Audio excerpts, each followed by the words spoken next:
Hello everyone and welcome to a new episode of All Things Ida. In today's episode I'm going to be solving Madame de Maintenon's Enigmatic Bouillotte game. So this CTF binary is a Linux binary. It will give us an opportunity to do remote debugging from Windows to Linux. We'll also get a chance to exercise conditional breakpoints. We'll be mainly using the decompiler, so also some opportunities to enhance the decompiler output will be presented. We're gonna talk a bit about the mechanics of that CTF, for example, how it's using the trick of signals and alarms to rotate the XOR key for the flags. And I will just quickly mention Frida at the end, where we will write a small Frida script to extract the bytes we need to reconstruct the flag. Okay, so let's get started. Alright, so you need to grab a binary from the blog. You just register, they give you a download link, you download the binary. And so I downloaded the binary and I simply changed its name because it has a long name. It was called Madame de Maintenon's and so on. I just simply abbreviated it. Now, this is an ELF binary, so we'll not be able to run it on Windows. So I do have an Ubuntu machine and I just SSH'd into it. And I also copied a couple things. So we're going to be doing remote debugging. So we will be needing from IDA debug servers. We need to deploy the debug servers if we want to do the remote debugging. And since this is going to be a 64-bit application, we're going to deploy the Linux server 64. So that's what I did here. I did copy both Linux Server 64 and the CTF itself. Now additionally, I have run the debug server. So I run it as sudo. So let's reattach here. And here I did run the Linux server on the remote machine. And so now we have the debug server running. In case we want to attach, we can attach. And I have the CTF. So now we can start by reversing the CTF. And when we're ready to debug, we have the remote debugging almost set up. So now I'm gonna disassemble this challenge. And as we can see here, I have 64. So I won't be able to run it on Windows. Okay, so no need necessarily to stay in the disassembly unless I absolutely have to. So I'm gonna hit tab here, and this is the entry point.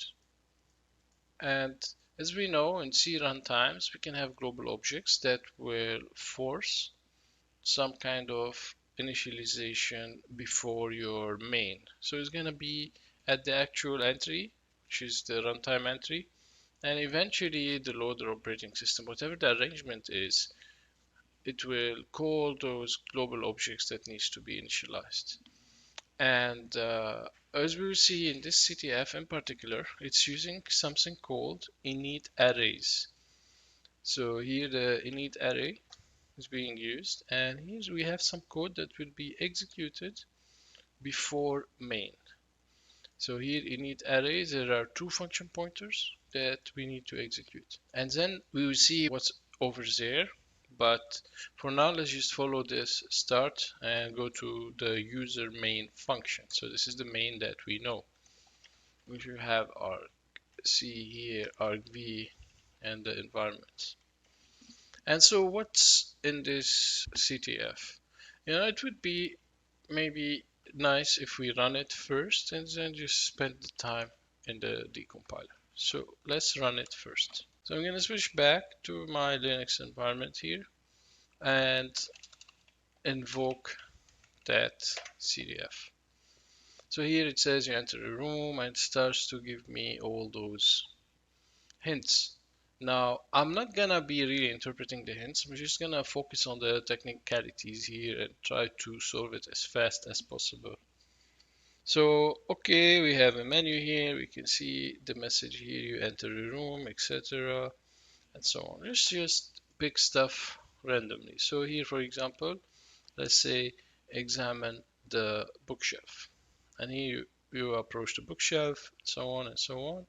and then game over and it exits. Okay, so we got a sense of it. Now let's just focus on the CTF and the decompilation. So back to the decompilation, we're in main here. So let's see how much we can improve the compilation. So here, for example, I can press enter and it gives me a new line. Let's go to the end and press enter. Okay. So we have here the welcome message, and then we have the menu. There's 3 menus. We have the scanf into that input integer here because we have the %d, so we can call this choice, for example. And here, if it manages to scan one element and the values is from 1 to 3, then we break out. Otherwise, as long as you didn't pick 1 to 3, it just keeps on looping. And once we have the choice here, it's doing a cast from this array to pick one of the entries and treat it as a function pointer. And we can tell that it is a function pointer already during the initialization. They're initializing by function pointers. So we know that this v5 in reality is not an int64 array at all. And it is 5 elements in fact as well, so we can improve those. So it shouldn't be int64, it should be an array of function pointers that from here, from the cast here, we can see those function pointers take nothing and return nothing. So we're gonna put the cursor on that variable anywhere we see it. We can put the cursor here, we can put the cursor here, or wherever we see it, and just simply press Y. I'm gonna change the prototype here. So this should be an array. Let's just put some name here, 5, and change it. So now we specified it as an array of just 5 function pointers. Let's call these menu callback. So we have menu callback initialized with 5 elements, and we're gonna select the element based on the choice. So the choice is 1, 2, 3, and so here we can see it's choice times 2 minus 2. So if the user presses choice number 1, 1 is gonna take us to element 0. Element 0 is menu examine bookshelf. So let's just go examine bookshelf. And if the user presses 2, which is ignore, so here is going to be 2 times 2, 4 minus 2. It's going to take us to element 2. And here I can just say menu ignore card focus on game, for example.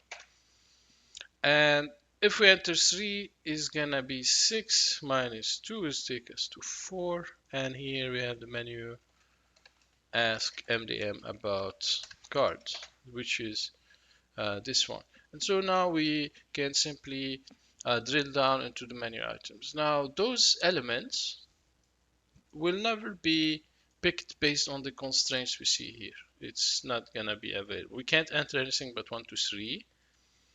And based on this formula, these are the only elements we will be able to access. And that's it. We call it. We never looping back. So once we enter one of those functions, it's a one way. Now we can also improve this casting here. We can, for example, make sure that so the recipient is correct here. So here what's left is make sure the prototype of those methods is a void function that takes no arguments, returns nothing. So I'm gonna press Y here. This is correct here. I think the complaint is from the no return. If we remove this, we should be good to go. Okay, no more cast. Main, we're gonna keep it. Let the cast be. Main is correct like that.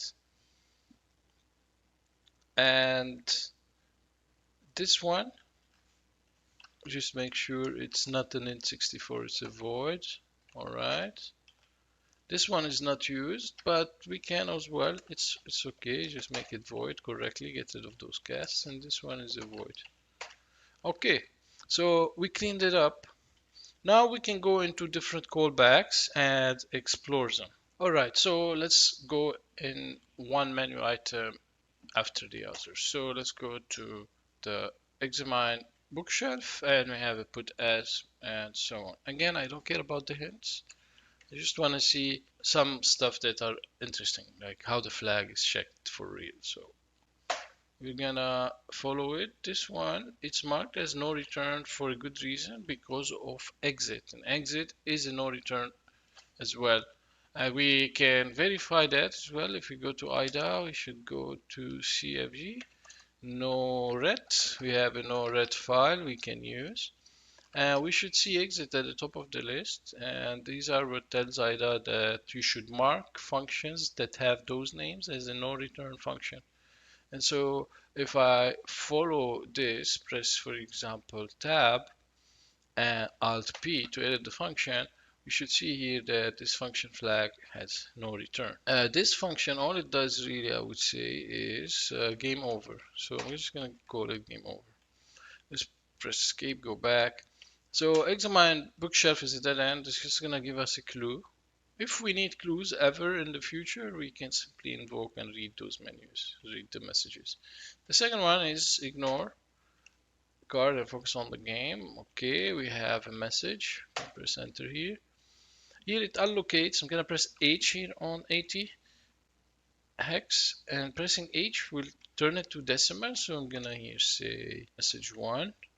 I'm gonna make it as a public name so I can look for it later fast. And definitely here we don't want to take an N64. If I press Y on this one, this really is a character pointer. So we just changed the prototype of the global variable MSG1 here.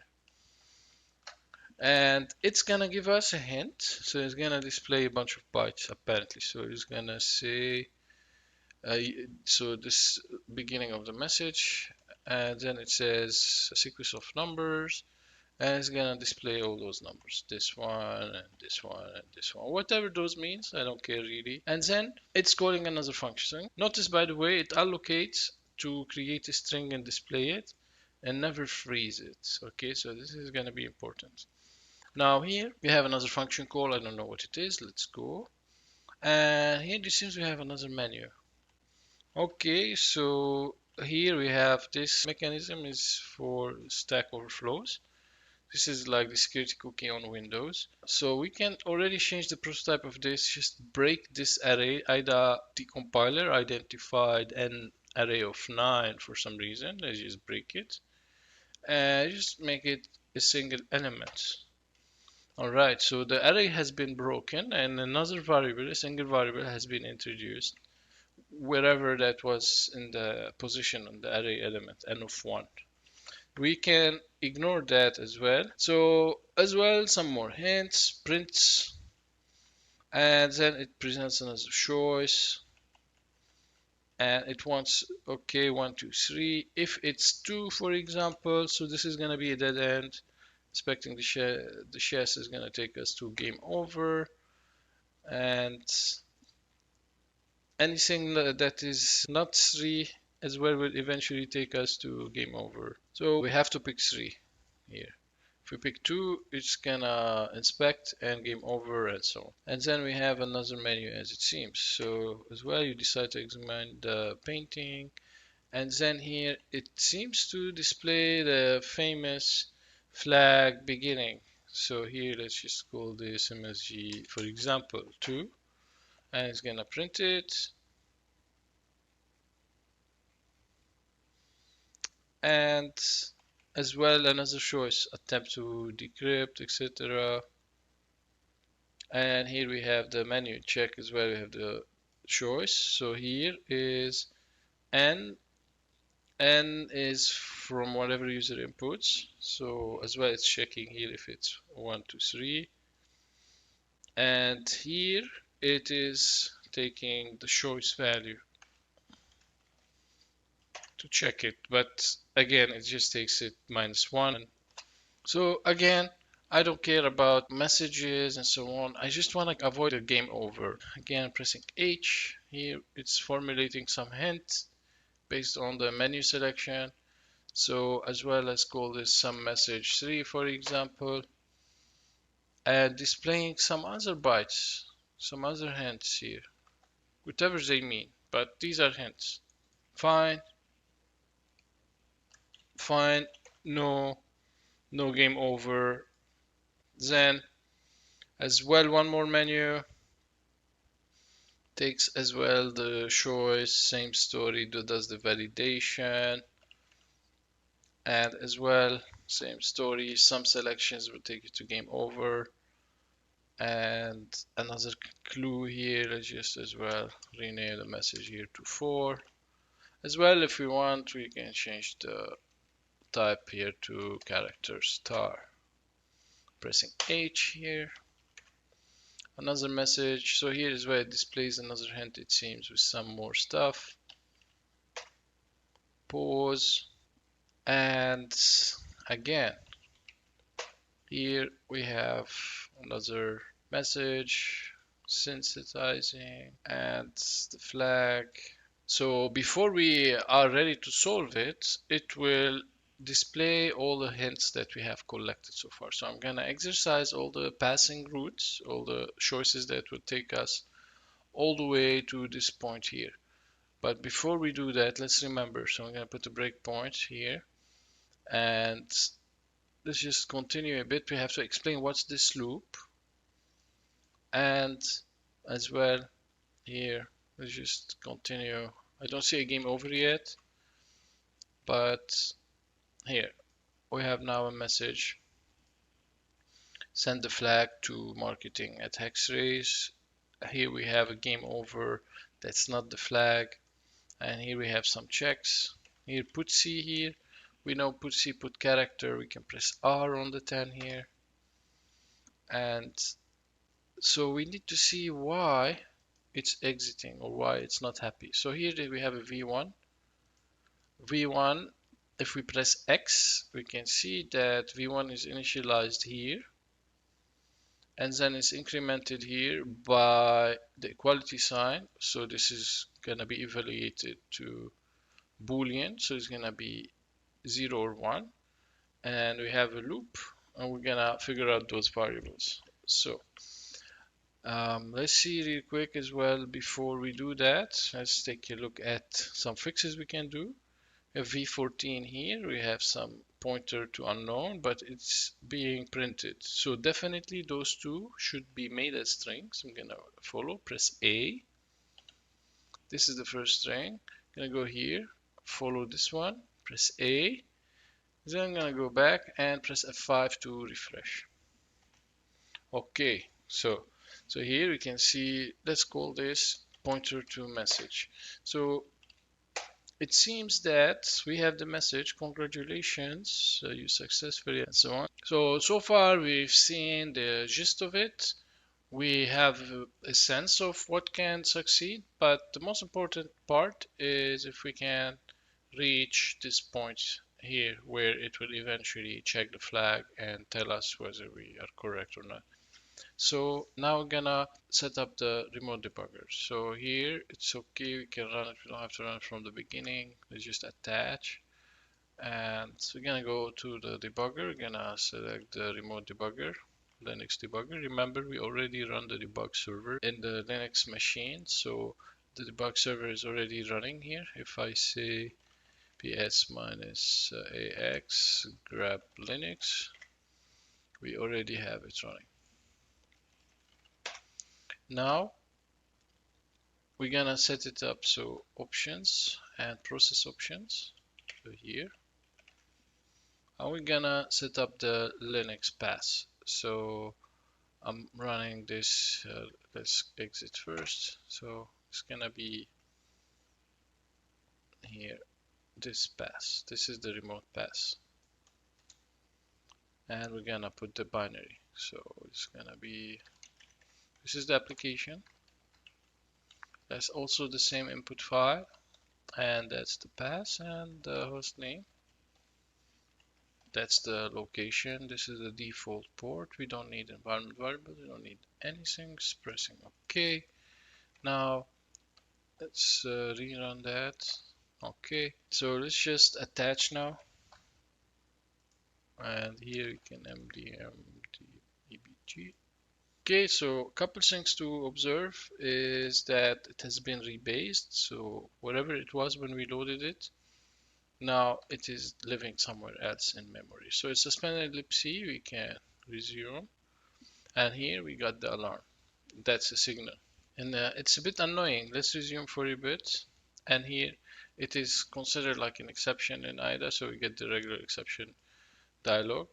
Do you want to pass it to the application? Yes, let's just pass to the application. And then we got the alarm again, and so on. So let's just see real quick what we can do. Let's ignore this exception real quick. So we're gonna run again, and this time I'm gonna change the definition here, pass to the application. Let's just log it and press OK. And we're gonna keep seeing this alarm. Now we are not suspended, it's running, and if we go to main and decompile again, we are now here, and so we need the path that will take us to eventually here. Let's put it back, menu flag. We need to go to the flag. So this path will take us to the flag. Now I remember, so first choice we can pick number 3 or number 2, one of those. Bookshelf will take us to game over. And here we can also pick number 3. Again, the hints and so on. And as well here, attempt to decrypt the message or other stuff as well. Choice number 3 will take us further down. Now here, choice number 1 will proceed. So here now we're in the analyze the binary. We're here. And here we get the, as well, let's just call this another choice. Okay, choice 1 as well, making sure you can only pick 1, 2, 3. It's gonna take here the choice -1.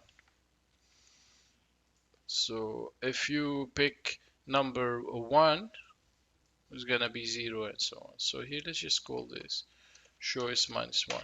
But if I select analyze the binary for hidden clues, what happens? Let's see. So first here the choice is not 1. The actual choice that the user typed is 2. So here search for the physical key. If we search 2, then eventually we get the game over. So if it's not 1, so we're leaving us with 2 or 3. Both will display some message and eventually will exit. Will not be a good choice. It will simply game over on us. So we will have to choose 1 here. Is the binary for hidden clue. Okay. And now we progress. So here we'll see why choice -1 was picked up. But we know at least we have only value 1 we can pick from this menu here. Only this option, analyze the binary. And then, okay, you decided to use IDAPRO to analyze the binary. This is what we see here, and then it displays some other message and another clue. Okay, that's where we are. And then after the clue is presented, so this is the clue here, this is the printf, it then loops apparently 7 times here. Let's see the initialization of v2, pressing X on it. You can see here it's initialized by value 1. Let's call this for now _I. Let's follow it back to where we were. And here it is basically taking this value, multiplying it 8 times I, casting it to a character. So this is clearly, this variable here is clearly an array of strings. And again, I get here str, just _str. I'm gonna print all those, and we can see here it's printing armed with the pieces you've gathered, and just printing 2, 3, 5, and all the messages that have been accumulated so far. We see how it is and why previously they were allocating memory without freeing it. If we go to IDA view and go to that array, first this is wrong because we can clearly see it is being used as a pointer and even more so as an array. So first I'm gonna make Alt D and Alt Q for quad word here. So Alt Q and yes, and now this is correct. And now if you look at the binary layouts, we can see that the messages we were looking at are just after it. And we have seen that this pointer is used. This is the base of the array. Already I can refresh here and now it's better. I can change the prototype to character pointer, for example. And now it's reading from this as an array and up to, if it's not 7, so it's gonna go up to 6. So we can already go and change as well this one in IDA disassembly listing here. Let's call it here the hints list, make it public, and we can safely make it as an array of, let's say, 6 elements, and refresh. And now if we put the cursor on it and press X, you can see cross references.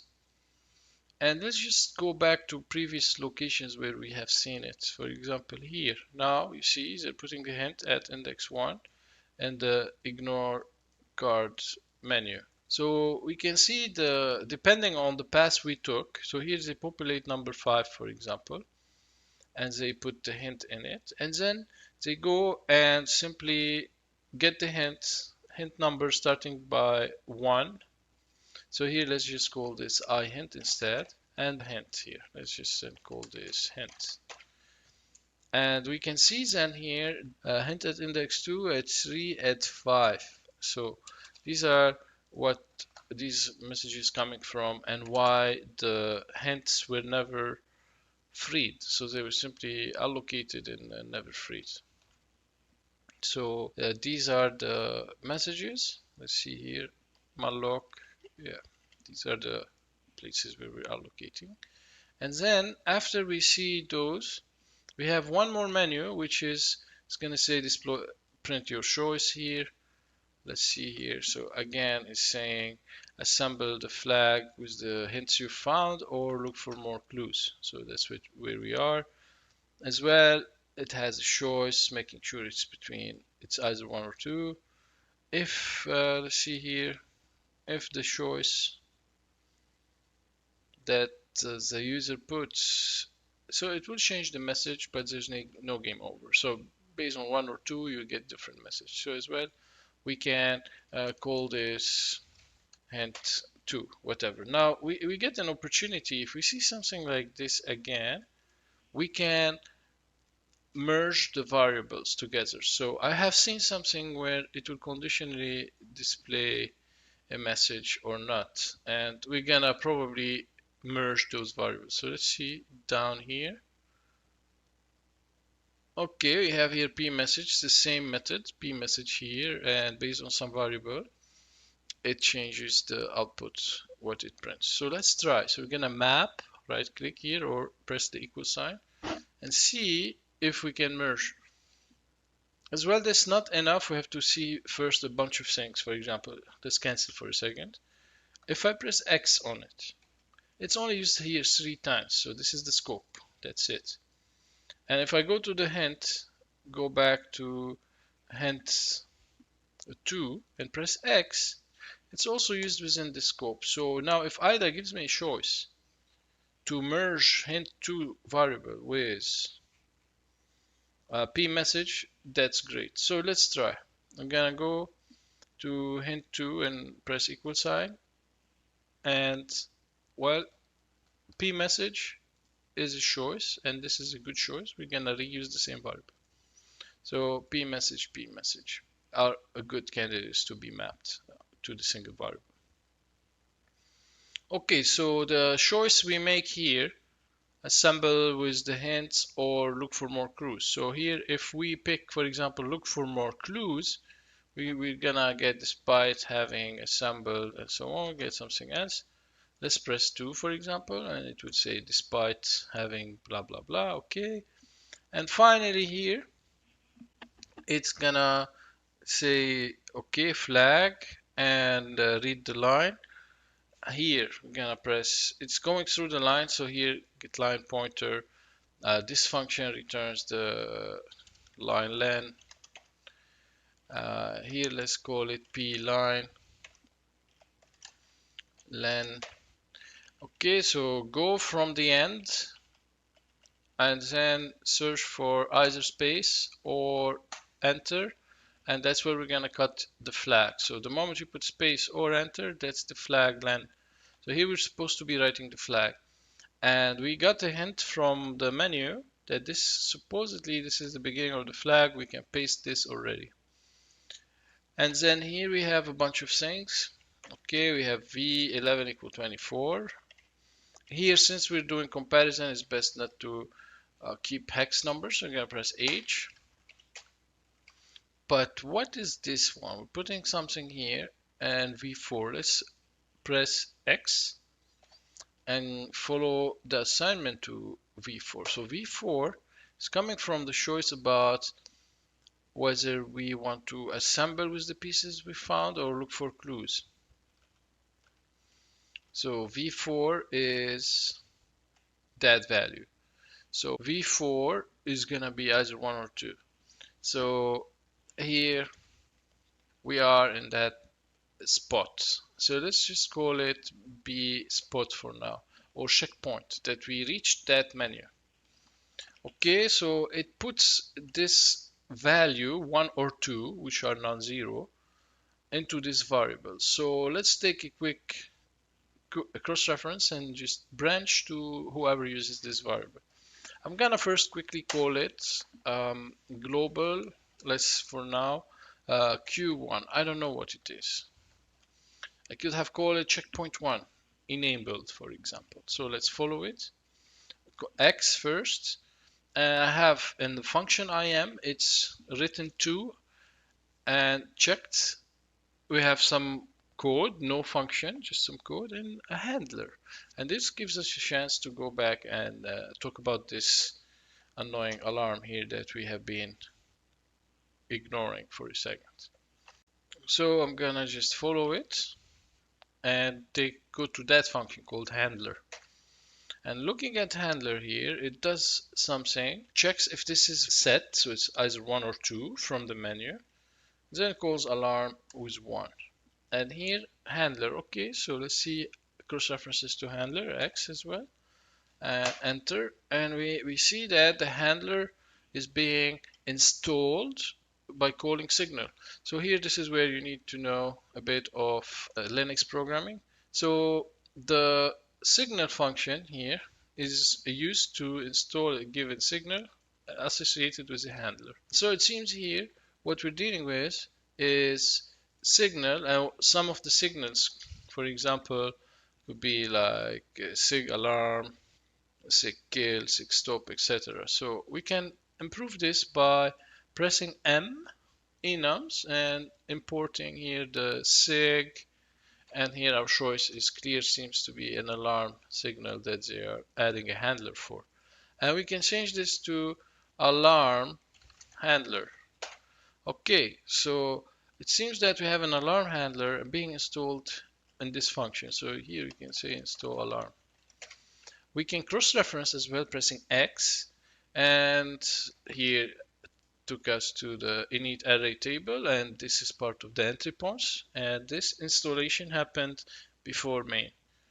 So this is the alarm got installed. This alarm apparently leverages this variable set by the menus deep in the CTF. Just after we're ready to put the flag, the alarm was set to true. So we can rename this here because this is where we set the alarm here. So instead of calling GQ1, we can say this one is Boolean alarm set if the alarm is triggered. Okay, the alarm is triggered. So the alarm will be triggered no matter what, because if we go here to this menu, which we have to go through, it seems that no matter what, we have to put 1 or 2 to exit the menu loop, and whether it's 1 or 2 is gonna enable the alarm. It's gonna put 1 or 2. So the alarm will be enabled. But the alarm is not gonna do anything. It's gonna be kicking each time, but it won't be doing anything until it enters the CTF. It's set, and then the alarm handler will do some logic, and we'll see what the logic will be about. So now let's just ignore the alarm. Go back. Now we are here. Enter the flag. So what we see here is here the get line, a line number. We're gonna put some stuff, and we see here number 24, and then again we see number 24. So here what they're doing is they're gonna, let's call this character underscore ch. So scanning for the spaces. Okay, here is the line len. Here the len, which is the line len. If it is less than 24, then the user didn't put the full len of the flag. We're gonna take less than 24. Otherwise, keep it 24, cap it at 24. So 24 apparently seems to be the maximum flag length. So let's see here, capped flag length, for example. Now, if we don't have anything, so here whatever the user entered at the line length, if we didn't enter anything, we're not gonna do anything. So we're just gonna put a new line and say that's not quite right. So let's rename this label to wrong flag.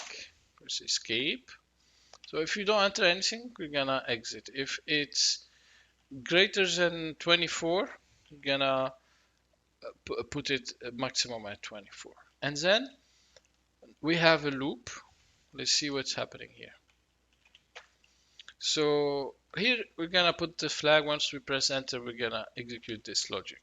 So let's see what happens. Here is called choice -1. From above, we're gonna rename it because here is a better name to give it. So it's gonna go over this, treat it as an array. So this is a counter. Let's call this index. Okay, so it's gonna go into the index up to the capped length. So it's gonna be 24 character stops. Line pointer is the user flag. It's what the user entered. And that's how apparently the flag logic is gonna be checked. So what we can understand from this simple loop here is this variable here should be 24. If it's not 24, it's game over. What is the condition that will render it 24? It will be increased, so this will loop maximum 24 times. So, but this condition here tells us that it has to be exactly 24, not less. So we have to have a flag that is 24, and so that the loop, this loop goes 24 times, giving a chance to this variable to increment 24 times. And this variable, what is initialized? Let's see. So let's follow it here. Initially, we thought it's just choice -1. That's the valid name. So here, if I follow choice 1, I'm gonna press Alt up, and this is the previous occurrence, and this is good. We can see it here. It's gonna present the choice here, menu 1, 2, 3, and as well make sure it's between 1 and 3. And then if it's not 1, so we said that the only valid case in this menu is just 1. Anything else is gonna exit. So we have to have 1. And then because it has to be 1, otherwise the program will game over. So 1 minus 1 is 0. So really, this variable is best called something else. And we know it's initialized to 0. We're gonna say always set to 0 based on this logic. So we don't need the slash. We can now go here and assume that it has been initialized to 0 just before the loop. and it's gonna increment by either 0 or 1 based on this condition. And the condition is if we XOR whatever the user inputs and this table should be equals to that table. So very simple. The XOR, we can swap the operands, right? So what it's saying is that a correct thing is if we can have those. So if we call this A and this B, and this is what the user has, we're gonna simply say then the correct flag is gonna be A of index XOR B with index. We're gonna change the equation, so to say. So we're just gonna we have this, we have this, we don't know this. So now whatever flag we enter is gonna fail, and I'll show you. I made a simple 24 characters placeholder flag. We know it begins with this, and I assumed it ends with this. So I just take this placeholder flag and paste it here. If I do that, then we should observe that for every index, for every character, if it passes, it's gonna increment this. So what that means is if I have, this is the flag, if these are correct, I'm going to say 1, 2, 3, 4, 5, 6, 7 of them. This potentially is wrong, not real flag. We should have at least 8 in this variable. So this variable really is the correct flag characters. So the correct flag characters should be 24 correct. If we were given part of the hints 7 characters and we assume this one here, we should, at the end of the day, if we look at this condition, the correct flags should be 8 and it will still fail, but at least we know we're on the right track. So then all we have to do really is change the equation and compute the user flag by XORing the expected from the XOR keys here. So first let's rename this to the XOR keys, for example, and let's rename this to expected bytes. This is what we expect, and here this is what we're testing with. So very simple. But look at this. Then after we do the check for at index, we go do a nested loop again, and we are kind of rotating those XOR keys. We're changing them. So now if we can track the XOR keys each time for every index, what they are, then we can do this formula.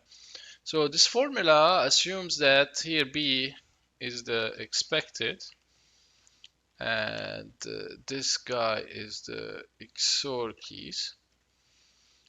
That's how we get the flag at a given index. But apparently, every iteration, they're going and shuffling the XOR keys. An indication of this, at least, is this one. So we can't assume XOR keys are constant. They're gonna change.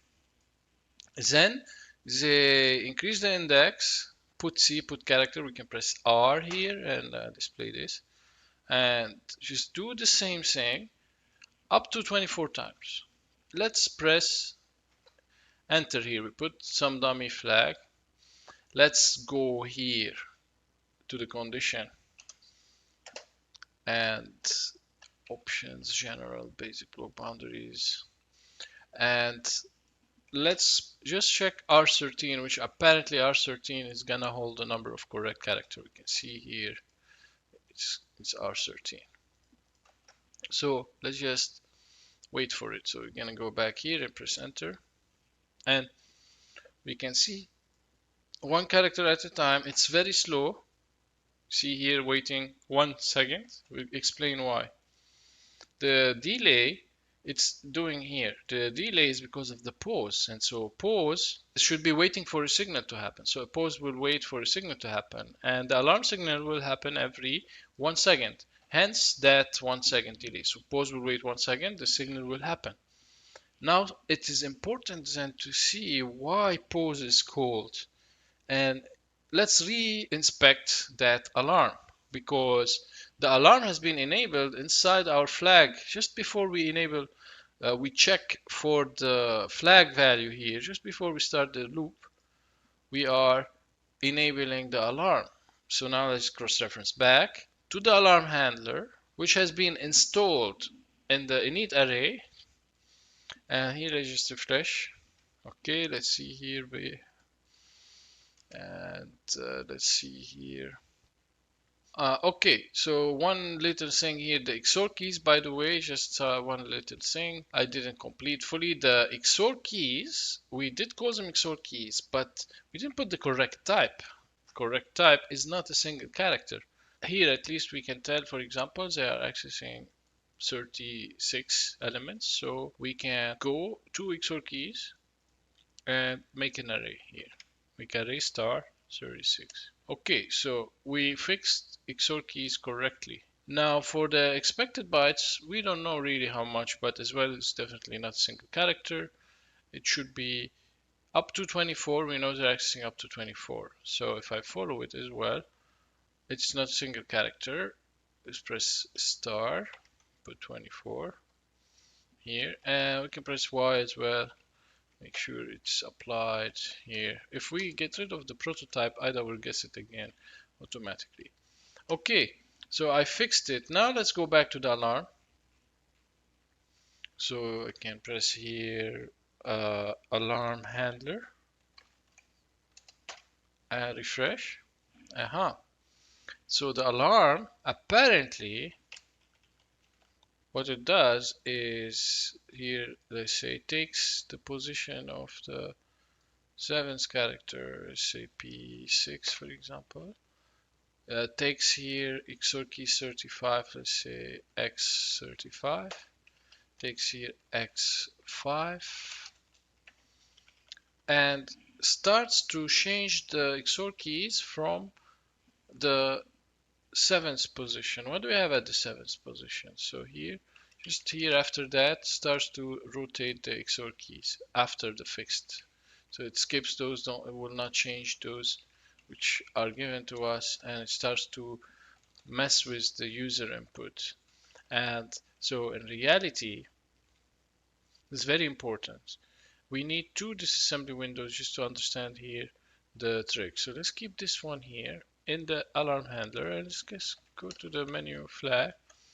Oops, escape. Let's press F5 instead of tab to get a new decompiler window. So F5, and here when we are counting for the correct flags, we notice we have a loop, we have a pause. The pause will wait for a signal, and the signal will reach here.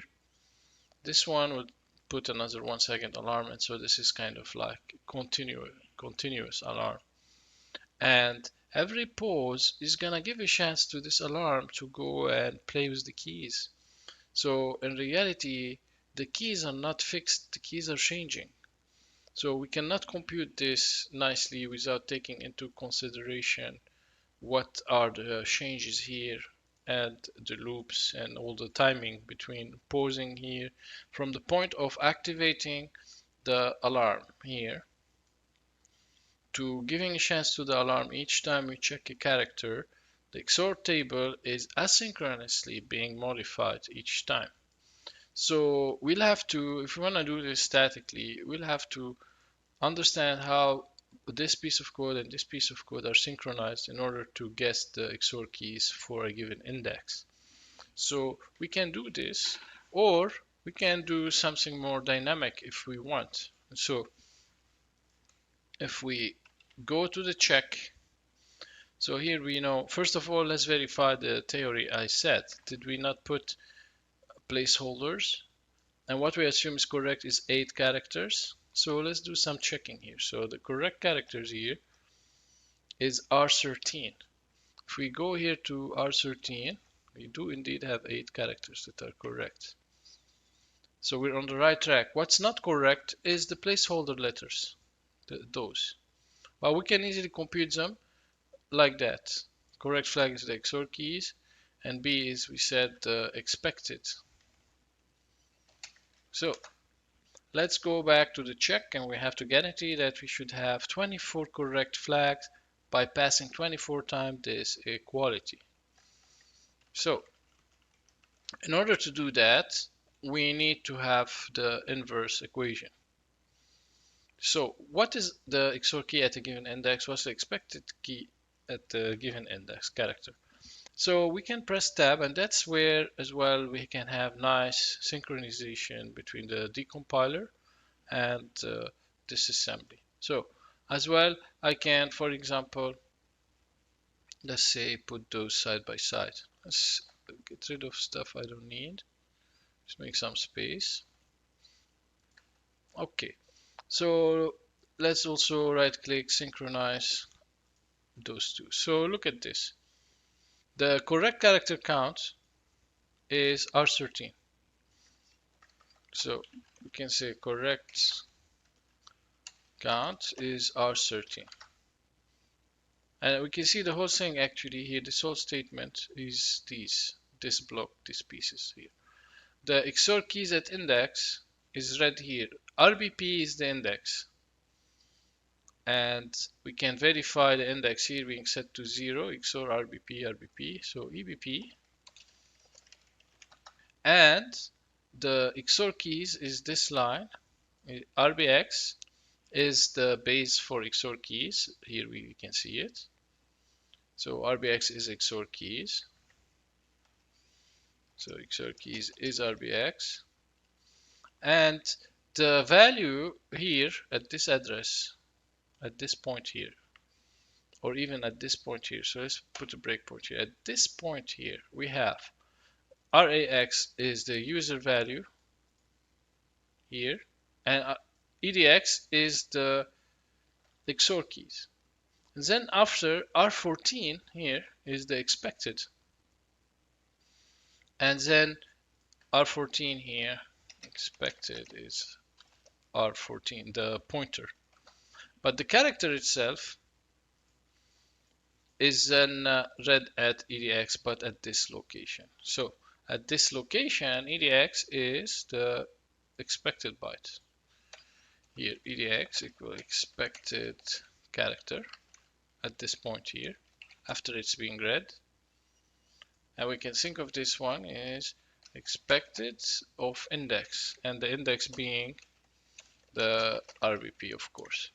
So we have at this point here, we have EDX is the XOR key value, and we don't care about the user value. Here we don't even care about this user value.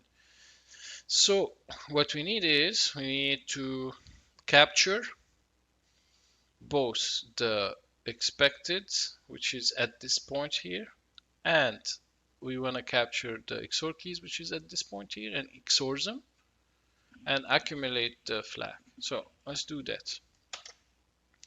So I put a breakpoint, and then I'm gonna edit the breakpoint and make it a conditional breakpoint.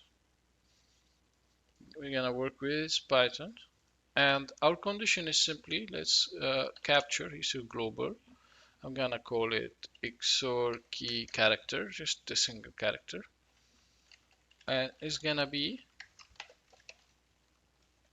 .cpu.edx, and let's just take the single character and end it with FFF, and return 0 from this condition, so we don't break on this breakpoint. That is good enough. We got the, at this point, we will not break, we're just gonna capture into a global variable the XOR key single character. And here EDX is gonna be as well the expected character. So let's say here expected character, and as well happens to be reused the EDX CPU.edx as well, this one. And now we can simply display the correct letter, one letter at a time, since this code here is in a loop. So we can use we're gonna use the MSG function instead of print. So I could have said here, for example, print one letter at a time. And so the letters is here, we're gonna convert to character. The XOR key is character we got from the previous breakpoint with this expected character. So this line here is the XOR keys, which is changing both from the transformation loop we'll see down below just a second, and also the alarm. So if I use print here, it's gonna print one letter at a time and go to a new line. But if I use the MSG by default does not enter a new line. So this breakpoint we keep on hitting and hitting and hitting and display one letter at a time on the same line. Okay, I enable both breakpoints, and now we will have the correct XOR key per iteration, even though the XOR keys will change in the loop, and also post will wait for the alarm will wake up, it will also change the XOR keys. Since we don't want to play that synchronization game, we are just simply really waiting for the actual values. We know the formula, we should be able to have the CTF give us the correct key. Okay, but since we are now suspended towards the end, let's see here, where are we suspended? Okay, we were still in the check, so of course it will not print, it will say error and it will exit. So this will not succeed, of course. Let me disable this, and here we have it, it's game over. Now we're ready to have it with our condition breakpoints. We should be able to have it compute the correct key for us. So let's try 3. Let's resume here first. Okay, 3 again. Examine the box, 3 again. Analyze, so now 1. Assemble the flag. Okay, so we're gonna put the placeholder now. But because of our condition breakpoints, we should see, let's first, this is too much pollution, alright? Let's change it to the exception not to print any messages, by the way. So it's gonna go to the debugger options, and exceptions for the signal alarm. We're gonna edit it, and silent. Just change that. And now you can clear the screen because we don't want pollution in the output window. Also, I could have changed my condition breakpoints to emit to files or to a string and so on. Okay, so let's paste the placeholder one. We don't care really what's here. We want just 24 characters. So it exercises all the checks 24 times so we can compute the correct one per iteration. Okay, let's see here, we had a hit. Okay, I got a breakpoint error because IDA-utils is not imported. So let's just simply import IDA-utils. And I'm gonna set the instruction pointer here to give it a chance to reinitialize correctly. And let's resume it again. Okay, as well another bug, probably a variable name error. Let's just simply edit the condition breakpoint and make sure the variable is correct. So key, not keys. Okay, so let me edit XOR key. Make sure here we tell it it's global. Okay, let me as well, since this is a good restart point, let's just have it as well go through. That should be a good restart point, no issues. None of the breakpoints will break unless there's an error. Otherwise, they're gonna just do what I asked them to do. Okay, look at this. So now we have every point here. We get the flag. Okay, now we're trying to get the proper computation. And I would actually put a breakpoint before it finishes real quick. Here, again, just here. The correct count, of course. So it's still outputting, and actually I exercised some output and it messed it up. So this is here part of the flag, and it continues somewhere here, down here. So that's basically the flag. But the correct count here are 13. It passed correctly 24 times because, let me see. No, not yet. It will be 8 still in this case. It will be 8, but once we put it correctly, it will be the correct flag. Alright, let's just get rid of this breakpoint and let it run. Okay, so I do have the flag from before, but anyway, I think this is it. We can just here collect it.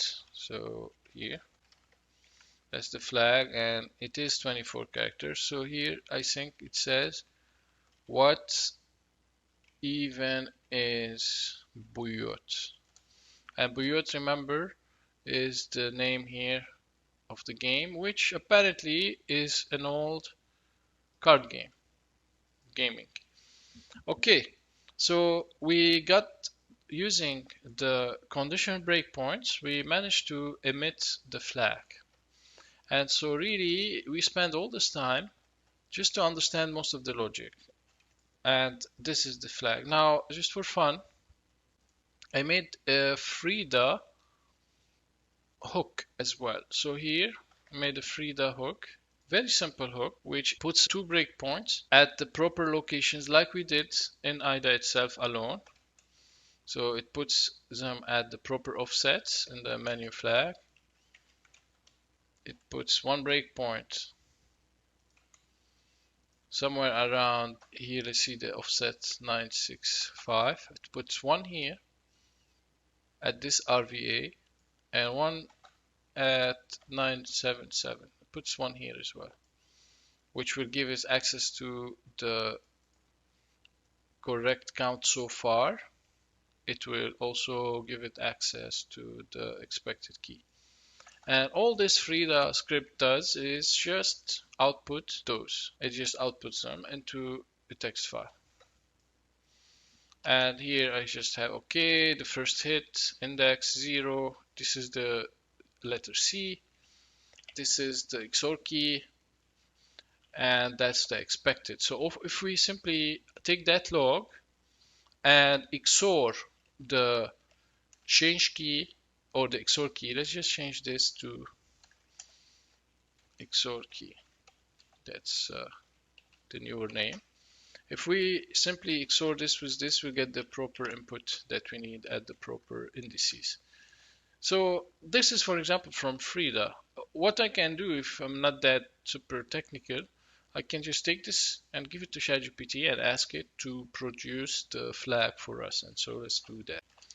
I'm gonna take just those and go to ChatGPT and say, for example, given here, use the code tool and Python,